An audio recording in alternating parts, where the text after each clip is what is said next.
সকালের রোদ দেখুন, বেলকনিতে মিষ্টি মিষ্টি রোদ আসছে। আর এই রোদে আমার হ্যান্ডসাম দেখুন কি সুন্দর ঘুমিয়েছে। এই দেখুন, মায়ের কথা শুনে আরও কি করছে, একটু সাড়া দিচ্ছে। দেখুন, আমি এখন বেলকনিতে আসছি এক কাপ চা খেতে। এই দেখুন আমার হাতে চা, কারণ আমার চা তো চলবেই এবং চা তো আমি খাবই। চা খাওয়ার পর বাকি সব কাজ দুপুরে সেরে ফেলবো। এই জন্য বেলকনিতে এসে দেখে আমার হ্যান্ডসাম বসে আছে, শুয়ে আছে হালকা মিষ্টি রোদে। আমার বারান্দায় আজকে অনেক ফুল ফুটেছে, সাদা নয়নতারা, পিঙ্ক নয়নতারা, লাল গোলাপ।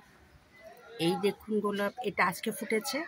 এই জন্য আমি বারান্দায় চা খেতে আসি, কারণ এই চা খেতে খেতে এই সুন্দর মুহূর্তগুলো আমি দেখি।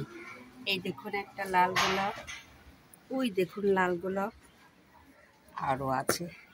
এই দেখুন, দেখুন একটা বারান্দায় যদি এতগুলা লাল গোলাপ থাকে, আপনারা বলেন তো চাটা খেতে কেমন লাগবে?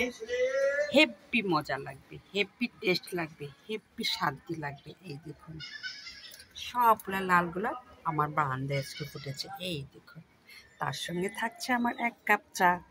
এক কাপ চা খাবো,